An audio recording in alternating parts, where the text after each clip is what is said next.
Hi කොහමද ගොඩ කාලෙකට පස්සේ ඔන්න මම මිනි ව්ලොග් එකක් අරගෙන ආවා. මේ ව්ලොග් එක කරේ නම් ටික දවසකට කලින් අපි ඩොනේෂන් දුන්නා මාරගම යූත් එකට. ඒකට කලින් කියන්න එකක් තියෙනවා. ගොඩාක් thank you මගේ බර්ත්ඩේ එකට විෂස් ගොඩාක් ඇවිල්ලා තිබ්බා. තාම විෂස් එනවා. තාම gift එනවා. thank you so much. ගොඩක් අය ඉන්බොක්ස් මට මැසේජ් දාලා තිබ්බා Facebook එකේ. එතකොට වෝල් එකේ මගේ වෝල් එක පිරෙන්න මැසේජ් දාලා තිබ්බා. මම ගොඩක් අයට රිප්ලයි කරා. ගොඩක් කියන්නේ හැමෝටම වගේ රිප්ලයි කරා. එක්කෙනෙක් දෙන්නෙක් වගේ මිස් වෙන්න ඇති. හැබැයි දැන් මම කියනවා හැමෝටම thank you කියලා. හරි. දැන් අපි වීඩියෝ එකට යමු. මේ වීඩියෝ එක කරේ නම් දැන් ටික දවසක් වෙනවා මේ වීඩියෝ එක කරලා. මමයි මගේ අක්කා එකතු වෙලා අපිට පුළුවන් විදියට ගෙදර ආයවත් සහභාගී කරගෙන හැමෝම වගේ සල්ලි දැම්මා.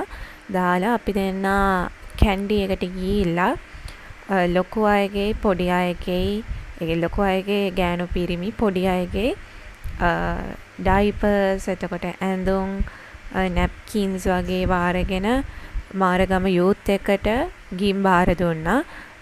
ඔය දැන් තියෙන්නේ මම අපි දෙන්න එවලේ එතනදී ඇඳුම් අරගෙන එවලෙම කොලේකුයි පෑනකුයි අරන් එකින් එක ටැග් කරා. ඒ කියන්නේ ඒගොල්ලන්ට ලේසි වෙන්න මාරගම යූත් එකයට ලේසි වෙන්න ඩයිපර්ස් මේමයි එතකොට ඇඳුම් මේම කියලා වෙන් කරලා වෙන වෙනම ගාලා ඊට අමතරව වෙන වෙනම ඇඩල්ස්ලාගේ බෑග් එකක් වෙනම ඇදුවා. බේබීස් අයිටම් කියලා වෙනම බෑග් එකක් ඇදුවා.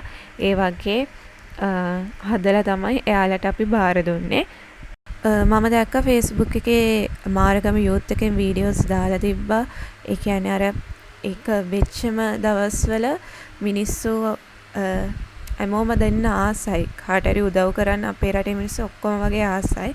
එයාලා අර කියපු සැනින් ඉක්මනටම කොහමරි ඇඳුම් දාගෙන ඇවිල්ලා බාර දෙනවා කිව්වා. ඒ වුණත් අර ඇඩල්ස්ලාගේ වෙනම කියන්නේ ලොකු අයගේ පොඩි අයගේ වෙන වෙනම වෙන් කරන්න එයාලා ටිකක් අමාරුයි. මොකද එන ලෝඩ් එක වැඩිනේ. ඒක නිසා ඒවත් එක්ක වීඩියෝස් බලලා තමයි අපි දෙන්න මම යක්කයි තීරණය කරලා එතනදිම ටැග් කරගෙන ගියේ. එදා අපි යන දවස ගොඩාක් වැස්සෙත් අපි දෙන්න ඒත් ගිහලා බාර දුන්නා. අපි එතෙන්ට ගිහලා තමයි ටැග් කරන්න හිටියේ. පස්සේ අපි දෙන්නටම හිතුණා එතෙන්ට ගිහින් ටැග් කරපු නැති එක හොඳයි. මොකද බයින්න හම්බුණා විතරයි. මට වීඩියෝ කරන්නවත් හම්බුන්නේ නැහැ. මම වීඩියෝ කරන්නත් නෙමෙයි හිටියේ. කොහොමත් වීඩියෝ කරන්න හම්බුන්නේ නැහැ එතන. මොකද මේ හොඳටම වැස්ස ගමන්ම කට්ටිය ඉඳලා ඒක අර බඩු අර ගන්නවා. එතන එළියෙම ටෙන්ට් එකක් ගාලා එන මිනිස්සුන්ට පවා අර කරදරයක් නැතුව එයාලගේ වැඩේ හරිම පිළිවෙලකට කරගෙන යනවා. ඔයාලත් මම හිතන්නේ තාම එයාලගේ එක කරගෙන යනවා ඇති. දැන් කොහොමද කියන තත්ත්වය දන්නේ නැහැ. මම කියන්නේ ඔයාලා මම හිතන්නේ ලංකාවේ හැමෝම රුපියල් 100කින් හරි මේ විපතට පත්වෙච්ච අයට උදව් කරා. ඒක අපේ ලංකාවේ හැම මිනිස්සෙම තියෙන ගතිය. නැති අයත් ඉන්න ඇති. මම කියන්නේ ඔයාලටත් පුළුවන් රුපියල් 100ෙන්ද 200ෙන්ද මේම දෙයකදී උදව් කරන්න. ඒක ඒ මිනිස්සුන්ට ගොඩක් වටිනවා. ඒ වගේම කියන්න ඕනේ තව එකක් මෝටර් ෂෝ එකට ආවාය නොවැම්බර් සමහරු මාව දැක්කාය මට මැසේජ් දාලා තිබ්බා. මම දැක්කා ඔයාව එම කියලා. thank you ඒගොල්ලන්ට. අපේ ස්ටෝල් එකට ආවන ඒකටත් thank you. ඒ වගේම ඒ වීඩියෝස් ඔක්කොම මම ඉස්සරහට දාන්නම්. මොකද ගොඩක් අය අහලා තිබ්බා බර්ත්ඩේ එක හොඳට සැමරුවාද එතකොට බර්ත්ඩේ එක දවසේ මොනවද කරේ කියලා. එහෙම බර්ත්ඩේ එක මගේ තිබෙන නොවැම්බර් 26. එතකොට මේක මේ ලංකාවේ ස්වභාවික විපතුනේ 27. එතකොට මගේ බර්ත්ඩේ එකට කලින් පස්සේ දවසේ ඒ දවස් ටිකේම මම අර මෝටර් ෂෝ එකේ ඉවර වෙලා මෝටර් ෂෝ එකේ දවස් 3 මම හිටියා. ඒ 3 ඉවර වෙලා මට අසනීප වුණා. ගොඩාක් උණ හැදිලා ඔක්කොම.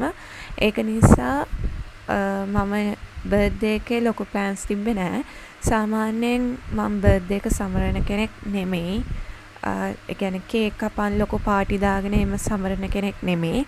ඒ වුණත් මගේ රටේ ඉන්න අයියා සෞදි අරාබියේ ඉන්න අයියා මාව සර්ප්‍රයිස් කරන්න කසින අයියා එවලා තිබ්බා කේක් එකක් 25 වෙනිදා.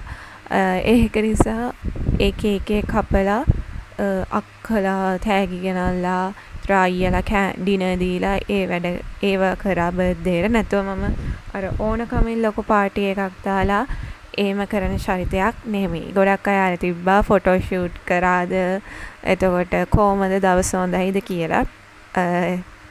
මගේ බර්ත්ඩේ දවසෙත් මම අසනීපෙන් හිටියේ. අපේ ගෙදරින් කොහම හරි ගමෙන් යවන ට්‍රක් එකේ මේ විපතටපත් වෙච්ච අයට 28 වෙනිදා කෑම යවුවා. කෑම පාර්සල් අදලා ඊට පස්සේ අපි ආයේ තව බඩු වගේක් දුන්නා. ඊට පස්සේ තමයි ඕක කරේ. ඉතින් මගේ බර්ත්ඩේ දවස් ටිකේ ඕක තමයි සිද්ධ වුනේ.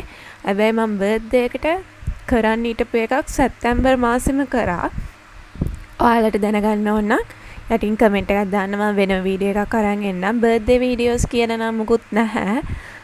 තියෙන්නේ බර්ත්ඩේ ෆොටෝස්. මම ඒව ටික අප්ලෝඩ් කරලා තියෙන ටිකක්. ඉතුරු ටිකත් මම අප්ලෝඩ් කරන්නම්. ඉතින් මේ දවස් ටිකේ පොඩ්ඩක් සයිලන්ට් කියන්නේ මේ අසනීප තත්ත්වෙත් එක්ක දැන් මට හොඳයි. බට් අර රෙකෝඩ් කරගන්න ටිකක් බැරි වුණා කරන්න හිටපු ටික. ඉතින් මං ඉස්සරහට ඒ ටික දාන්නම්. මං හිතනවා ඔයාලා මේ වීඩියෝ එකත් එන්ජොයි කරන්න ඇති කියලා. ඉස්සරහට වීඩියෝස් වලින් බලමු. මම මෝටර් ෂෝ එකේ වීඩියෝ එකත් දාන්නම්. ඉතින් මං හිතනවා ඔයාලා දිගටම මාත් එක්ක ඉඳී කියලා. මේ වීඩියෝ එක බලවට thank you.